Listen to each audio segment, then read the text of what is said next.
For those signing in, I want to welcome you to today's TRACCS webinar series, Innovation in Track Inspection Technology.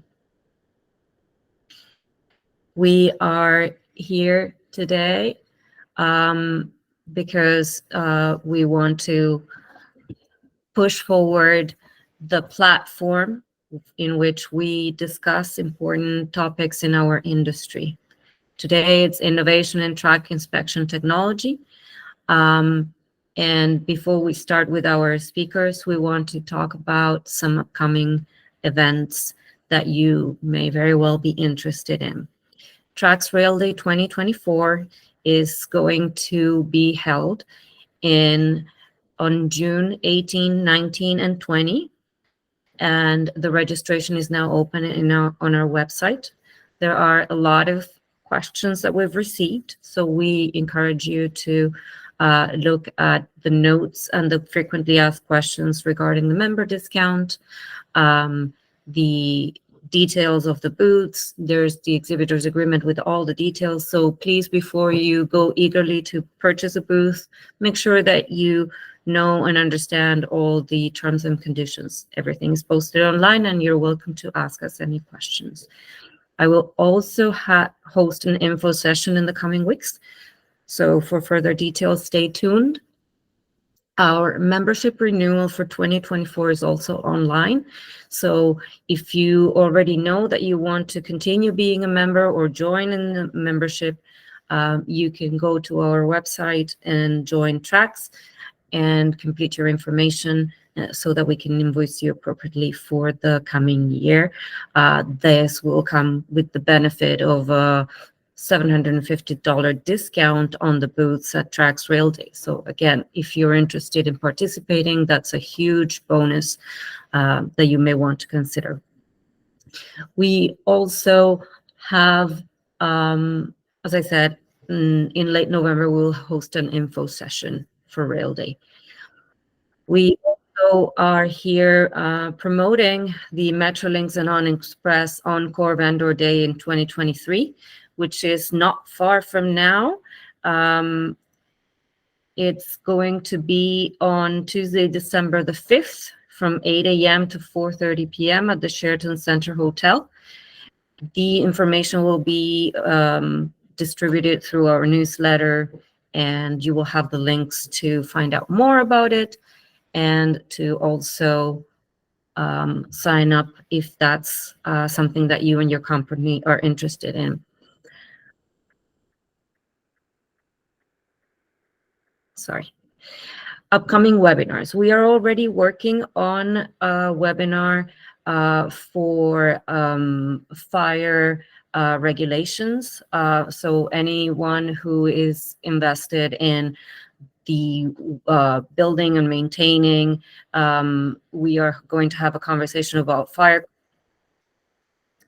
And we are also working on an the migration for transit rail projects. Without further ado, I would like to now start our session for Innovation in Track Inspection Technology. We have here Arash Barzagar from our board. Hi, Arash, how are you? Hi, Andrea, how are you? We're doing very well. So we're finally here with a full house. And so we're going to be welcoming 4 different companies to talk about this very interesting topic, very relevant. So perhaps you want to tell people about who they are. I'm sorry, about who they are. Yeah, good afternoon, everyone. I'm Arash Barzagar. I'm a board member on TRACCS. It's a little bit about TRACCS and our mission statement. One of the key areas is trying to introduce new technology and innovative solutions in order to improve the rail industry in Canada. In order, as part of our efforts to address that goal, today's webinar is going to address some of the new technologies that are being used by our contractors and suppliers in the market. So with that said, I'll introduce today's speakers. We have got Anna Coates from One Big Circle. She's the marketing manager and part of the business development team at One Big Circle. And she's going to introduce the AI VR technology. She has been doing that in the UK for UK clients and has worked with Network and the wider supply chain in the UK. Second speaker, Kevin Garben, my own colleague from RailWorks in the US. Kevin has over 15 years of rail and transit technology experience, ranging from signaling, safety, security, and track inspection technologies. Railway Technology Services works with global partners to bring valuable solutions to the North American rail and transit market. We have from Railmetrics, Richard Fox-Ivey. Richard has more than 20 years experience in transportation infrastructure management field. During this time, he has worked for sensor manufacturers, system integrators, inspection service provider, and asset management system software developers. In his current role at Railmetrics, he is responsible for the company's activities in the railway industry, working with Railmetrics technical team to deliver automated railway inspections for railway owners and operators. Last but not least, Thomas Bye, Managing Director of Summit Infrastructure. I founded the company in 2019 within the intention of bringing new technology, product, and services to the North American rail industry. Background in the UK, working for contractors and Network Rail before moving to Canada in 2016 to work on LRT projects across the country. With that said, I'll hand over to Kevin to start.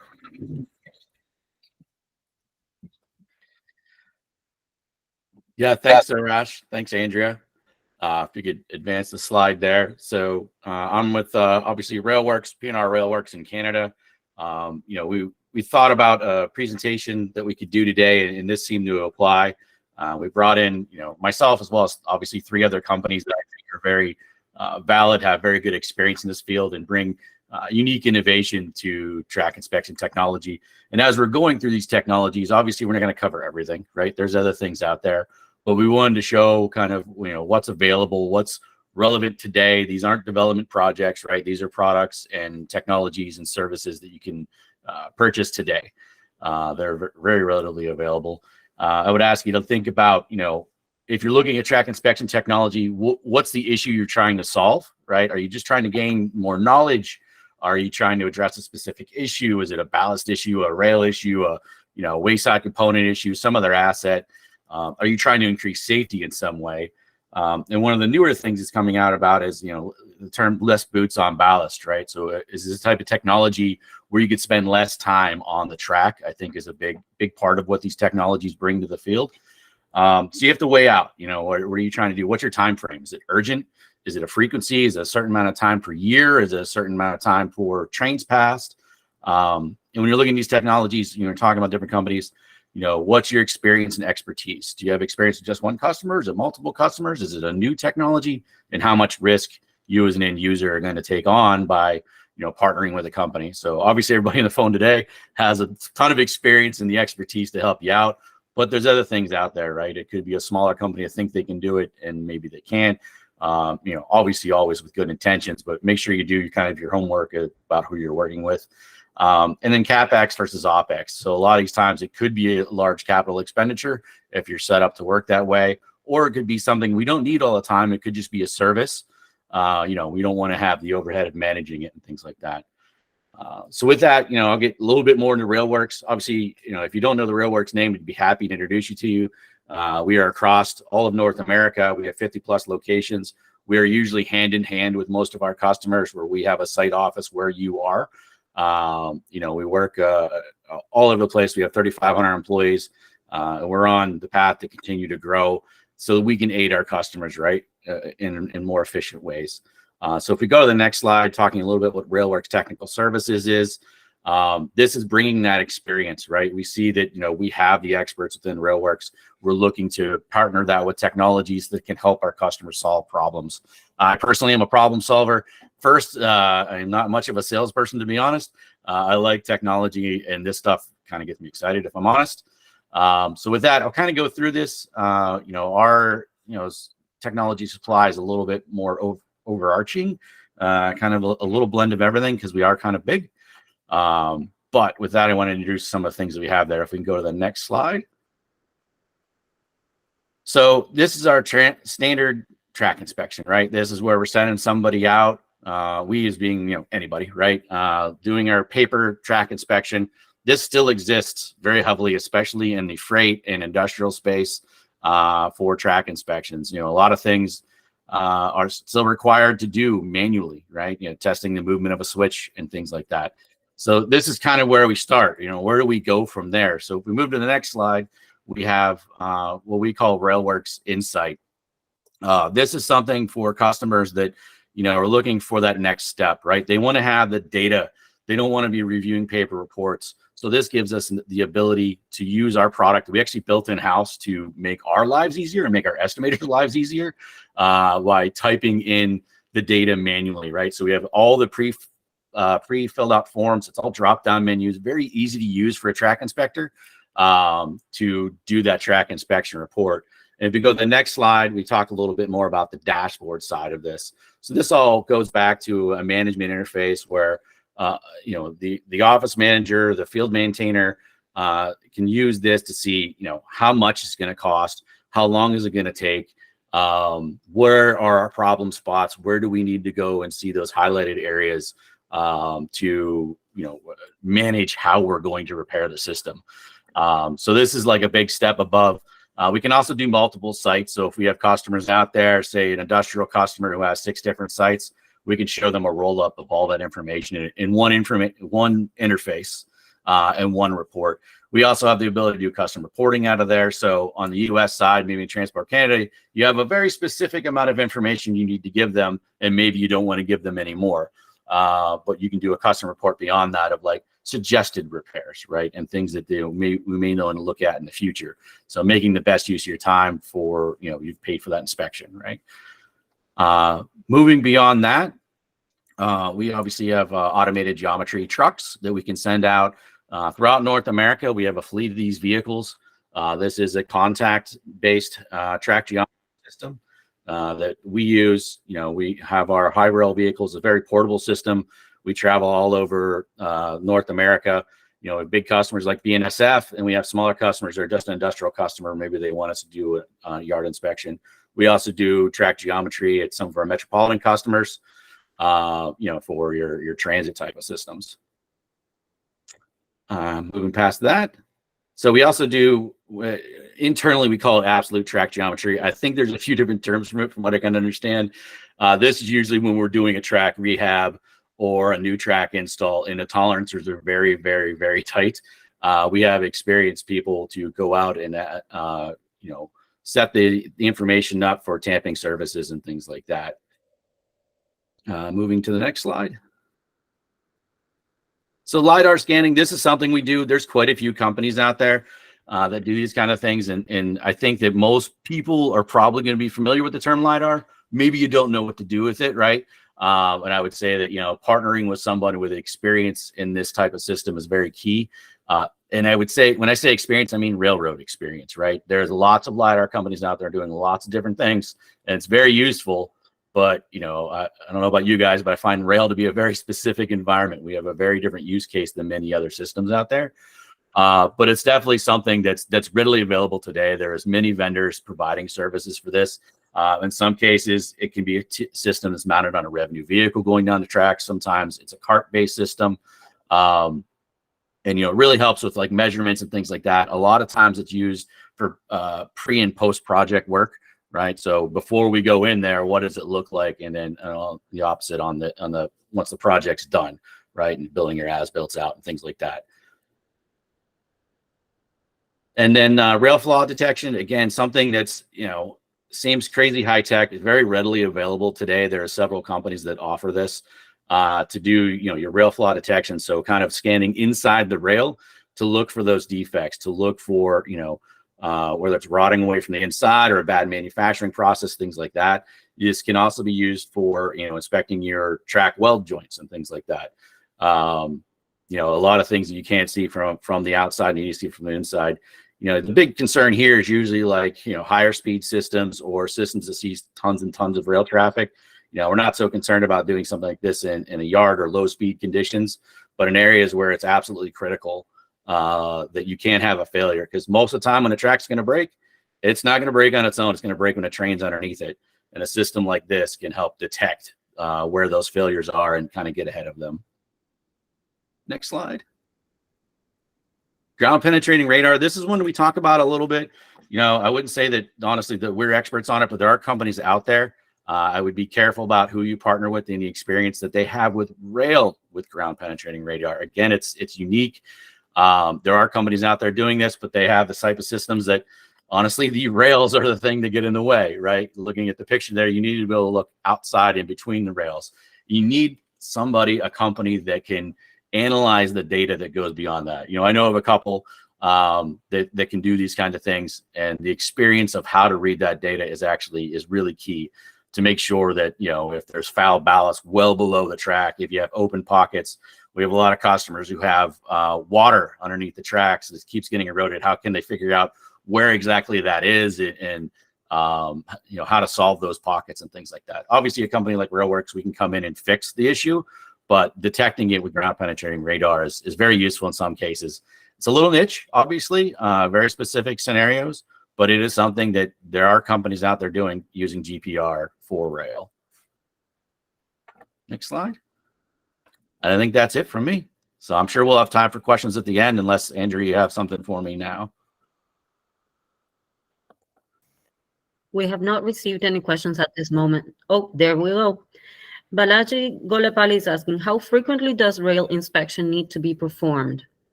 It really kind of depends on your scenario, right? So a lot of metro customers out there, they have, specific scenarios. I know in the FRA and Transport Canada, you have very specific rules about types of class of track and how often the inspections need to happen. So we'll go from an industrial customer where it's once a year because it's low use track, low speed, to something where it's once a week, depending on what you're looking for. So there are rules and regulations to that, and it's going to vary for each type of technology as well, right? So it's kind of a loaded question, but a good one, right? It's something to think about if you'd want to work with another partner or even a consultant company like that to help you determine what those rules are. Thank you very much, Kevin. So now we would like to hear a little bit more about AI/VR. Anna Coates is here. Anna? Hi, can you hear me all okay? Yes, we can. Perfect. Hi, so nice to meet you. I'm Anna from One Big Circle, and I'm the marketing manager over there. So thank you for having me on today, and thank you for letting me present. I'm just going to go through AVA, explain how it works to you, and give you some examples as well. Could you please move to the next slide? Thank you. So I work for a company called One Big Circle, and One Big Circle is based over in England, in Bristol specifically, and we are basically a video intelligence company, and we specialize in AI, machine learning, anything to do with intelligent video, and we produce software and hardware all in-house, and we basically are the company that has produced the AVA product, the AVA solution. So if you could move to the next slide for me, please. So AVA stands for Automated Intelligent Video Review, and AVA is essentially about collecting video data of the line-side environment and then making that video data accessible online for users to review for all sorts of different disciplines within rail. So how it works is it's an end-to-end system. So we have the hardware to collect the data, but then also the software to view the data. In terms of collecting the data, we have the ability to capture forward-facing data, amongst other, which I'll go through towards into the slide. But we basically have cameras on trains which collect the data. It's transmitted via 4G and 5G to the cloud, where it'll go through quality testing and assurance. And then from there, it will be available online to review on the Ava platform. The Ava platform is just a case of using your web browser to log in on. It's not particular software. It's as if you'd log on to your emails, and you can then review that data there. Alongside the video data, you have access to a suite of digital tools which allow you to measure, annotate, review SafeSS, create advanced sighting reports, and you can also export the data and share that with your teams and organizations as well.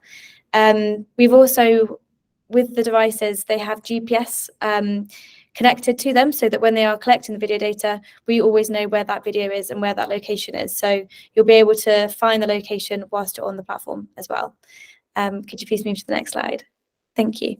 So in terms of collecting the data, so different products that we have, I'll run through the forward-facing first. So with the forward-facing data, we can connect to existing cameras on trains. So for example, in the UK, we can connect to Network Rail trains, their maintenance trains, and we can extract the data and make that accessible on the platform. But we can also provide an Ava Go, which is basically a phone device that's encoded with our data. And that can be placed inside the cab window of a vehicle. It can be a train, it can be a plant vehicle, it can be a road rail vehicle, and it captures forward-facing data. And what's really great about this device is you can actually move this from vehicle to vehicle. It's not fixed, so it's a great way of capturing as much data as you want. And then we've also got on the far right, we've got the Ava TLC, which is basically a Network Rail approved box which goes onto the tail lamp bracket of a train. Other camera devices we have, such as Ava Focus, that's focused on looking down at the track itself, so looking at high quality, high definition imagery of the track itself. We've also got thermal cameras which are looking at any hotspots on the track.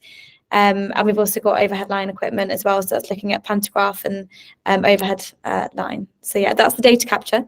Next slide, please. So a bit more on forward-facing data. I did just cover most of it just then. But as I said, it's basically a phone device which is placed on the cab, inside the window of cab, and it's motion censored. So essentially when the vehicle moves, that camera is automatically recording the data and capturing the data and then making that data accessible online to review via 4G or 5G. So it's a really quick turnaround. It's available within about an hour of it being captured. So it's really quick. And then engineers can review that data. So yeah, that's the forward facing. Next slide, please. Thank you. So this video, which we'll play in a second, is just going to show you the Ava platform. So it will show you the different tools and features that we've got. It does run through really quickly, so I'm going to try and keep up with it. But if you could please play the video. I'm sorry, Anna, but I didn't get it. No. Okay. Okay. Can we continue with something else, and perhaps someone in your team can send it to me? As in send you the video now? Mm-hmm. Oh, I can. Or you could play it yourself. If you have it handy, you could share your screen. Yeah, if that's okay with you, I can. Yes, I can yes. turn it up. Okay, thank you. Sorry, I thought there might be a technical issue. Let me just get it up and running first. Sorry, bear with me. Okay, so let me start by showing my screen.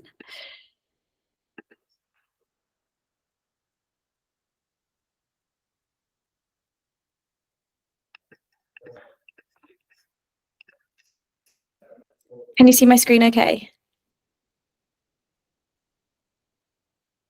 Sorry, can you? Yep. Can you Yes. Fab, Yes. sorry, thank you. So this video, let's play it now. So this shows you the Ava platform. Here you can see the forward-facing video playing, and also the mouse. We can see where we are on the map as well. And we can see here that it basically allows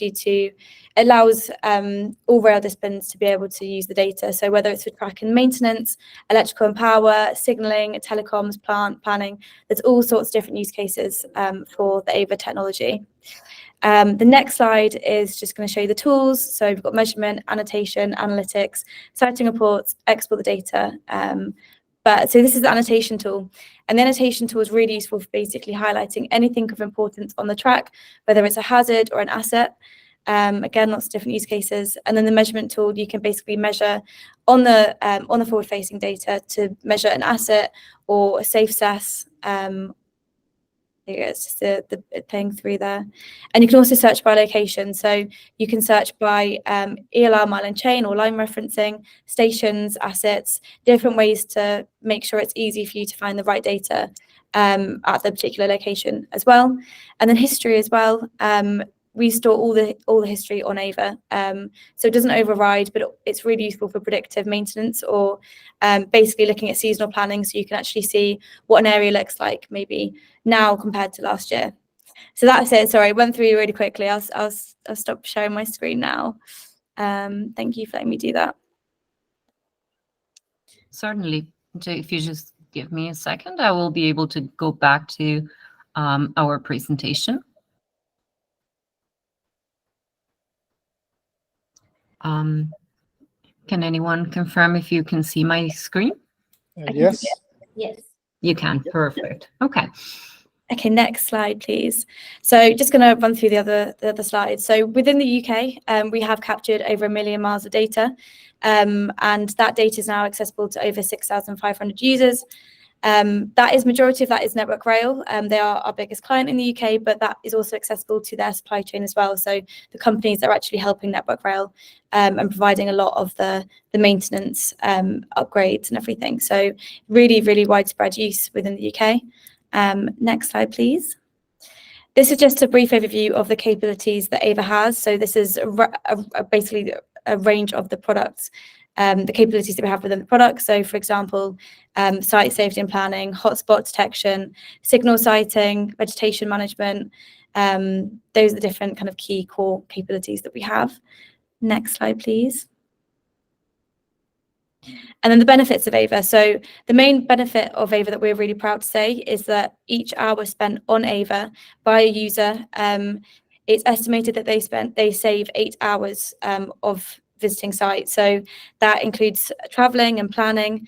So it really is all about saving time, also getting boots off ballast, enabling people to remotely review the track. And also in turn, that's got a really great environmental impact as well, because you're traveling less to site. Next slide, please. And then, yeah, so these are the other products we have, which I'll ramble through because I know we've only got a minute or so left. But our Ava thermal camera, it captures forward-facing data and also thermal underneath. So you've got two different aspects and views of the track. And our machine learning capability can basically automatically detect hotspots on the track and alert engineers and users of those hotspots so that they can go and review the track, and they can see the location of where that is, so they can automatically go and review the track before it fails, basically. So it's all about predictive maintenance. And then the other slide, please. And then, yeah, so machine learning. So with all of our different video streams, we can apply machine learning to all of those. So whether that's starting to detect signals on the track, hotspots, as I mentioned, and different kind of track componentry, we can automatically detect those on the track, so that if you're looking to review that, you can literally just kind of scroll through, and they're also mapped onto the map as well, so that users can go and see exactly where there might be graffiti on the track or where there might be hotspots. And I think there's only 2 or more, but I think my time might be up, so I'm gonna. Have I got time to run through this one? Yes, go ahead. Okay, thank you.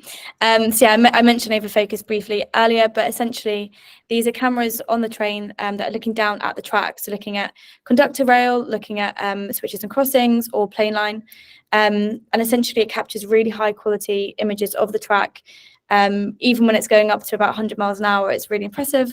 But it basically allows you to remotely review the track and look for any defects. And then, as I mentioned, with the machine learning, you can then have that. You can apply that to this video, to the video, so that you can actually automatically detect where fish plates are or where different track componentry is as well. Next slide, please. But I think that's. And then, yeah, final one: overhead line equipment. So we can basically. We've got cameras that are looking up at the overhead line, so looking at conditions of those, so looking at if there's any arcing events, and again, that will be alerted to any engineers so that they know that these incidents are happening, and it's all about predictive maintenance and making sure that if we can see a pattern, then we can prevent it from happening. And the last slide is feedback, but thank you all so much for your time, and if you have any questions, feel free to to send over an email or message in the chat. Thank you.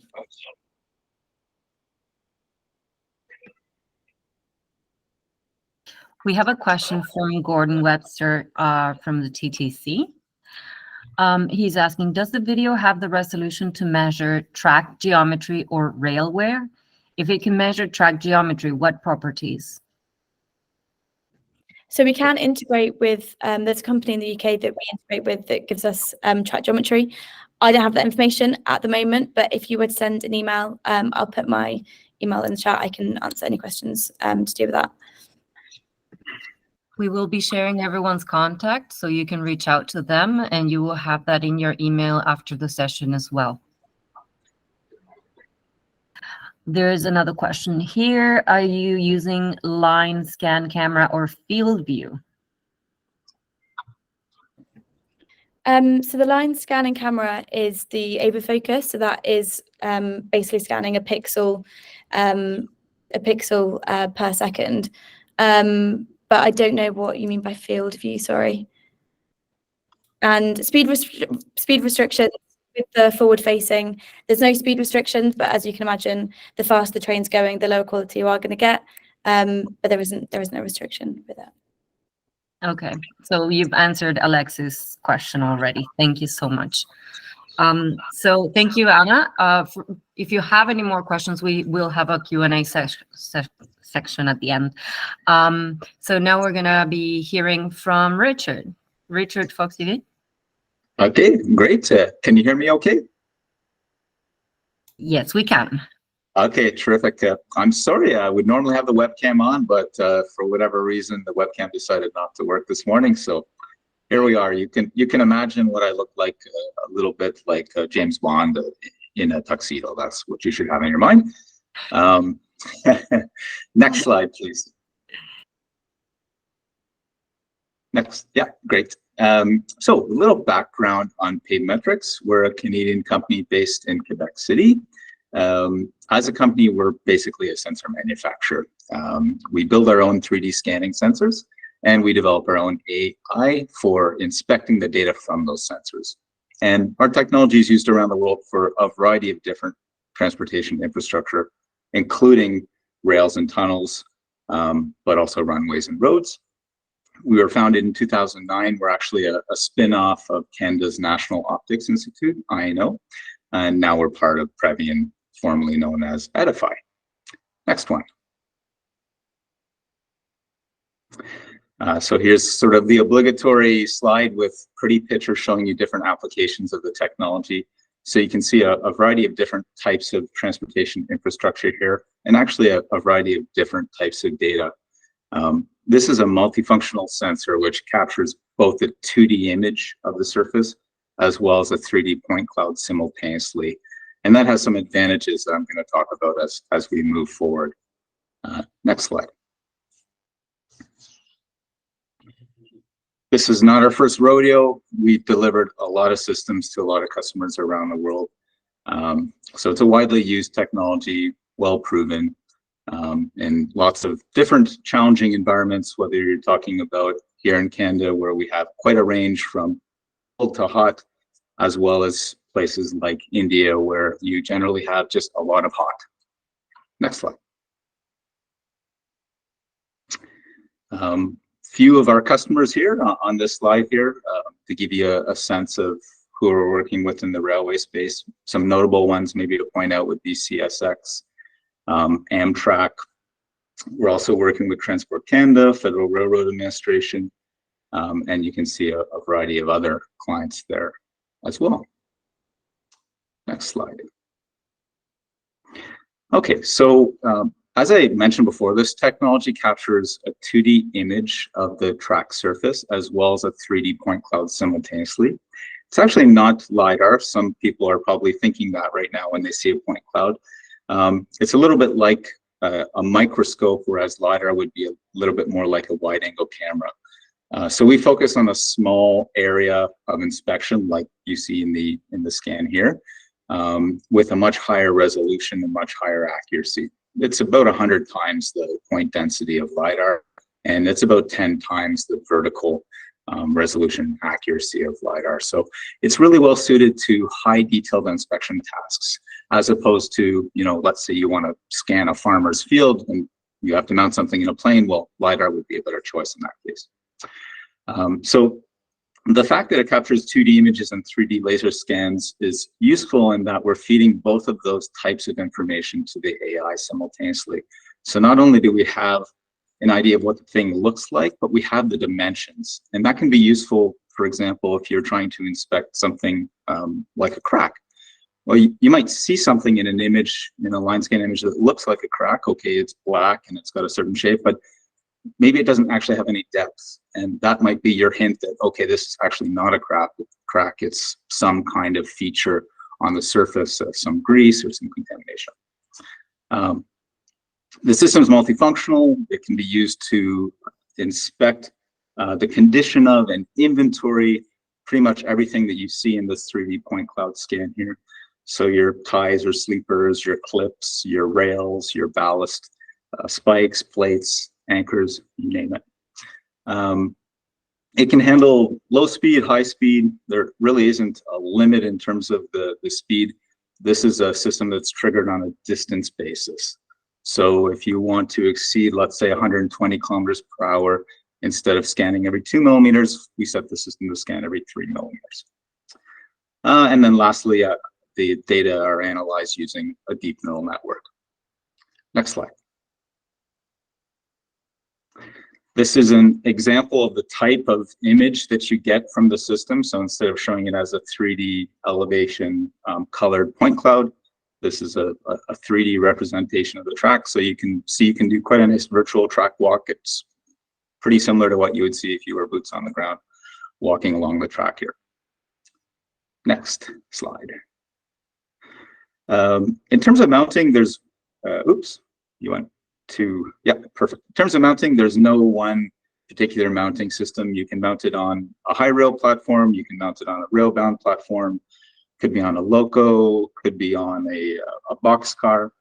So it just depends on what the client is looking for in terms of the vehicles that are available and their operating conditions. Some places are quite happy to have high rail get on their network. Other places it's just not feasible. Maybe you're a metro and it just won't work on your track. Next slide. Here's an example of an autonomous system. So there's no one on board. There's no one telling the system to start and stop. It receives pulses from an encoder as the boxcar is pulled down the track. Everything is linear referenced. Everything is geo-referenced. This big stack of computers in the middle is processing all of that 3D point cloud data and all those 2D images as it rolls down the track. And it's applying the customer's business rules as it rolls. So no one cares about one missing fastener, but you might start to care about a certain number of missing fasteners per mile or per kilometer. So as it detects those conditions that meet the customer's business rules, then it sends those alerts over a cell phone modem back to the office. This thing will start and stop on its own, reboot on its own. It's, like I said, it's autonomous. Next slide. I mentioned this a little bit, but maybe to zoom in on a few areas here to explain. So this system can automatically detect and inventory all the spikes. It'll record the spiking pattern. It'll flag when a spike is too high. So you can see the red spike there. That's an example of one that's too high. It'll detect the anchors. It'll record the anchoring pattern. Do you have 4 anchors per tie? Is it a fully boxed tie? Or is it a partially boxed tie? Maybe it's 2 anchors per tie, or maybe there's a pattern that you follow along curved parts of your track and you have a different pattern in other parts. It will do track geometry, your typical gauge, alignment, cross level, etc. Tie plates, it'll inventory the type of tie plates. It'll keep track of where you have certain kinds and where they change. Clips, it'll detect your present, missing, damaged, loose, covered. And it can handle E-clips, D-clips, fast clips, all kinds of different clips. Next slide. It'll inspect the surface of the rail. So we're looking for open air surface defects. Thinking back to Kevin's presentation where he was talking about ultrasonic inspection. This is not ultrasonic. So we're not seeing inside the rail, we're seeing stuff that's on the surface of the rail. It'll also do rail wear at the same time. So we'll get a top and side of rail wear measurement from the same pair of sensors.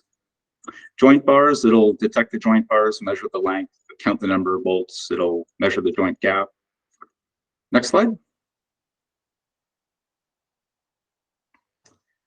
Ties, it'll detect all the ties. It'll the AI will figure out whether it's a wooden tie or a concrete tie.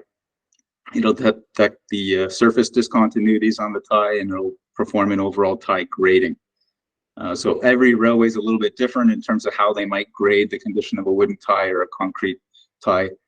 So that part gets customized for the user, but it can do it automatically. Turnouts, it can detect and inspect the switches, detect the crossing, make various different measurements at each of those locations. And lastly, ballast. It can do ballast profiling. It can find mud spots on the surface. It can find cribs that don't have enough ballast. It can find places where there's too much ballast down. Maybe they're being wasteful somewhere. Next slide. I think this is maybe the second last slide. So outputs from the system are all non-proprietary, and the user owns them all. So you don't have to log into our system to get these. You own them, they're yours, and we want our customers to use the data to its full. So that's kind of the idea behind that philosophy. And final slide. So here's a nice example of a GIS-based type deliverable. So most railways are using some kind of GIS tools, Esri being quite a popular one. So of course we can give you a traditional, give me a CSV file of my defective ties, but we can also give you a file like this that has all the inventory of all the things that were automatically detected, you know, count of all of the spikes you have, all of the plates, all of the ties, all of the clips, as well as condition data. So, you know, if the tie is black in this case, that's a filled tie. If the tie in this image is red, it's a poor condition tie. The pink areas on the other side of the track are low ballast zones. So, you know, you have this real nice combination of very detailed measurements, as well as all of the line work automatically generated by our AI to go into your GIS system that you can share amongst the whole organization. And with that, I will hand it off to the next person, I think. Let's see if we have some specific questions for you first. Mhm. Let's see. Here we have a question from Claudio Bolovan. What is the power consumption of the LRA L3D system? Does Railmetrics offer a suitable energy storage system, batteries? So we can provide a range of different systems. This is actually available in a range of different deployments. So anything from a few hundred watts to a few thousand watts would be a kind of a power budget. If you look at one of those big autonomous fancy systems, you should be thinking of thousands of watts. If you look at something like a high rail, you can think about hundreds of watts. Yes, we do supply power systems with those. Often they have battery backup. Sometimes there's a generator involved. You know, if you're talking thousands of watts, then yeah, you're probably getting a generator involved. And if you're talking the hundreds of watts type deployment, then in a high rail, for example, we would simply power it off of the existing alternator that's on board the high rail. Thank you so much, Richard. If anyone has further questions, you can wait for the Q&A or type them in for us to answer later. Now we're going to hear from Thomas Bye from Summit Infrastructure. Thanks, Richard. Thanks, Andrea. Yeah, good morning, afternoon, everyone. My name is Thomas Bye. I'm Managing Director of Summit Infrastructure. We're based here in Calgary. Yeah, give you a quick overview of some of the services that I guess complement some of the other stuff we've seen there. Yeah, basically we provide track monitoring and survey services for rail clients across Canada. And we kind of pride ourselves in trying to bring some new technology to what has been a pretty traditional industry. If you go to the next slide. So yeah, we'll cover three sort of key or three main areas that we work on and have been working on over the last few years. So we have our fixed sensor-based monitoring, we have our track trolley and laser scanning, and then we have the drone program that we run with some of our freight clients in particular. So yeah, sensor-based monitoring, we provide a wide range of wireless sensors. Some people on this call will probably be very familiar with some of the pictures you see here. They provide everything from basic single parameter monitoring of rail temperature, things which little device there on the bottom, satellite enabled, GPS enabled. Rail temperature sensor provides you real-time data on how hot your rail is, something that's pretty useful to know for buckling risk, very easy and simple to use. We then build out larger systems depending on the problem that people are looking to monitor. So kind of the basic ones, you've got temperature, cross level, twist. Twist is a function of cross level to cross level. We can do dynamic underload voiding. So that's been used quite successfully on bridge approaches, switches, culverts, areas of wet beds, to, as the train passes, pick up that dynamic movement.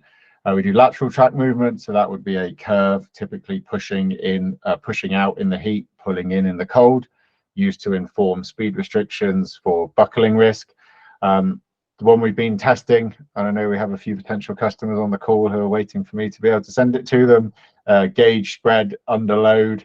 So coming very soon, but it's been very positive so far this summer, where we can monitor deflection as the gauge spreads as the train passes. These are all fixed sensors. So unlike some of the technology we've heard about earlier, we are pinpointing a problem spot. So you may use the Railmetrics or the video system to find your problem 100 meters, and then we can come along and provide that monitoring pretty much real time. So typically, we're recording data every 30 minutes, can be every minute, can be every 30 seconds, could be once a day, just depends on the problem you're trying to solve. Probably slightly more relevant for our freight customers. We combine this also with environmental monitoring, so things like water level, water temperature, water flow under bridges to see if culverts and bridges are beginning to block for you to ice or beaver dams. And then the big one that I'll come on to at the end of this presentation, which is something we've definitely learned over the last few years, is ease of data access and understanding of what the data is the kind of real crucial part.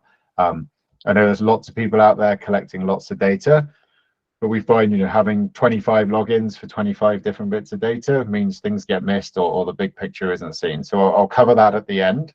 Trying conscious of time here. If we go to the next slide. Yeah, so the track surveys and laser scanning is, I guess, this is designed for particularly detailed, smaller areas of track, although we have done some larger networks with it. We use the Trimble Guido trolley you can see up there. It provides precise track geometry along with a very dense point cloud data. It's a walking trolley, so it is walking speed. Obviously, we can provide more details to anyone that's interested in this, but the kind of key things that we've been working on are clearance and clash detection. So you might be looking at bringing a new revenue vehicle into service. You might be trying to figure out, will a new tamper or a rail grinder fit through your platforms, fit through your tunnels? You can run this through the system, provide a train envelope size, and then work out, will it fit? Will it not fit? Will it nearly fit? Are you going to hit signposts, or is it eventually going to clash with tunnel walls and things like that? One thing that's quite important to understand, and things that we've been speaking to clients about quite a lot this year, is to understand what you're trying to achieve with the data when it comes to this kind of survey. There's relative and sort of absolute. So a relative survey would be, you're interested in how much clearance do I have between the rail and the tunnel wall. Say, will this train fit? Will this grinder fit? Will this tamper fit? If I slew the track over by 30 mil, what's the dynamic envelope clearance going to do for the OCS poles? You're not so worried about like relative to the rest of the world. It's not a for design survey. We can, however, with the Trimble system, tie in like traditional survey control, which would then give you a for design as built or for design upgrade set of survey data tied into the world as such. So that's one that's obviously kind of important to remember. I know a lot of the new construction projects obviously use a full survey control network. some of the legacy, especially the freight guys, if we're doing a tunnel, yeah, the survey control is locked on if there was any to start with. I won't talk too much about some of the other stuff there for the machine learning. I think Richard covered that with the Pavemetrics idea. Similar sort of concept. You can use the point cloud data you collect to inform decisions on asset registers, what you've got on the ground, and what condition things are in. So the big sort of win with this is it combines the precise track geometry with the laser scan. So a LiDAR scan is great for large areas quickly on a high rail. Isn't always super accurate, but is great for the right application. A track geometry survey in its own right is brilliant for track geometry, but by combining the two, you build this complete picture and then can build the models for the dynamic envelopes. So if we go to the next slide, Andrea. So this is the one that everyone thinks is the most fun, and it probably is the most fun. So drone surveys are something that's, I know everyone, it's kind of the buzzword with drones. They look cool, they're a fun toy. That one on the left there is our probably largest drone that we own. It comes in from Switzerland, takes off vertically, flips over and flies like a plane. Slightly terrifying when the other guys go out and I have to pay the bill for it, but yeah, we're all good. So that will cover large areas very quickly at about 50, 60 kilometers an hour in the air. Can be flown beyond line of sight with the right permissions in place with Transport Canada, and it's good for mapping out large corridors. We also have the smaller, I guess, traditional drones that everyone's probably seen, the quadcopters, the DJI ones, the ones that are good for smaller, tighter areas. But what I wanted to kind of focus on here was what they're really good for and what I think they're heading towards, and then what can be done with them. So as I said, they are really good for large area, quick mapping, topographical surveys. You get thousands of points per square meter rather than the traditional person walking around with a survey pole just taking readings where they think something interesting is. You can generate some amazing 3D models in great detail. They are great for geohazards. That's probably our biggest use case this summer is with CPKC out in the mountains. Mapping line side crack hazards where you may have rockfall, landslides, washouts, river channels eroding, that kind of thing. And they're a great basis of digital twins, mapping your whole infrastructure quickly and safely, and obviously you don't need to be on track. I think the technology in drones is always progressing. I believe there is potential for track inspection from drones. Whether the accuracy is there right now for true track geometry, I personally have my doubts. I think it might come in the future, but at some point, obviously, there's a cost-benefit analysis to it. There's also, in other parts of the world, the ability to do automated flights. So you could connect up one of these drones to some of our track sensors and say a threshold is passed and the alert goes out as it does now. There could be the potential in the future to then send a drone up automatically, do a visual inspection of your rock face culvert, landslide area or bit of track, and then obviously have real-time images relayed back. Currently with Transport Canada's rules and regulations, that's probably a little way off. And I think, the drones, they look cool. They're the fun bit. Everyone likes the drone. The bit that's the really useful bit is what you do with the data once you get it back into the office. So analysis of it and understanding the process of collecting the data is really important. They're a lot more than just a Best Buy drone that you get up in the air, take a picture and bring it back down. You can do things like change detection, ballast volume calculations. We've built our own tree fall hazard assessment tool, so it maps out line side trees and tells you whether, if they fell, they would foul the line or not. Same with the change detection. Has anything on this rock or this slope moved? Very quickly in 30 seconds, LiDAR versus photogrammetry. LiDAR is great for cutting through heavily vegetated terrain, heavily vegetated slopes. Photogrammetry is more accurate, but will only measure what it can see, if that makes sense. So if you have deep, thick grass, you will measure the top of the grass. If you're looking to get to the ground level, LiDAR is probably what you're looking for. But if anyone wants to talk about that, feel free to drop me a note. We go to the next slide. I've got 4 minutes. So we feel the big win with this is being able to pull everything into one single portal. This is a portal we've developed in-house. This is one of our kind of simple ones.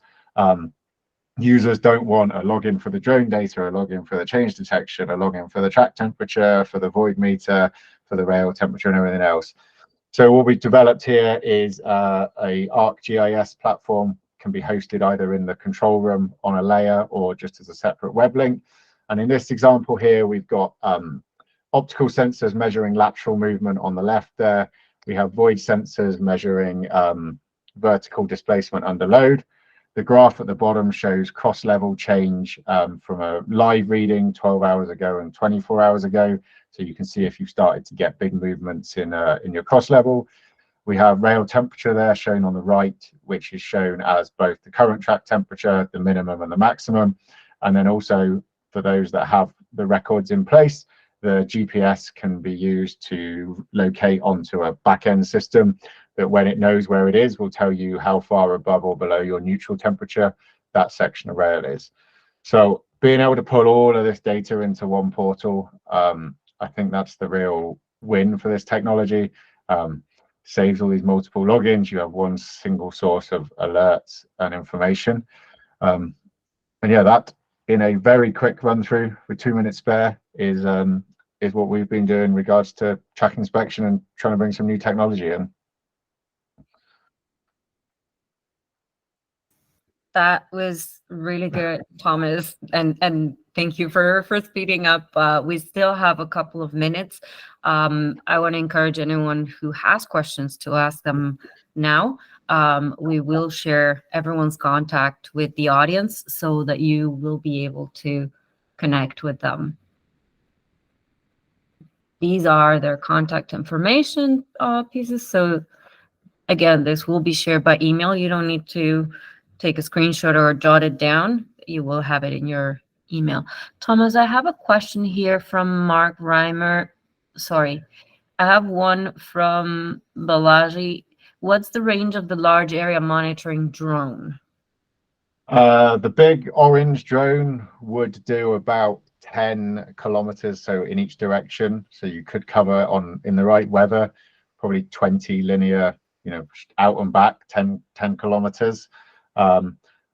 Slightly dependent on the wind and the temperature.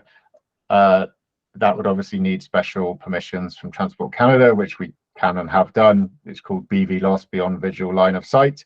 If you're flying a drone regularly for, I guess, fun, the rules are you're supposed to be able to keep them in line of sight. So our regular operations for a standard job, it's as far as you can see it.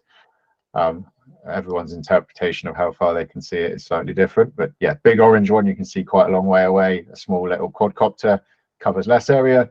If you file permissions with Transport Canada and get all the right paperwork lined up, that one will fly a really, really long way and then bring itself back.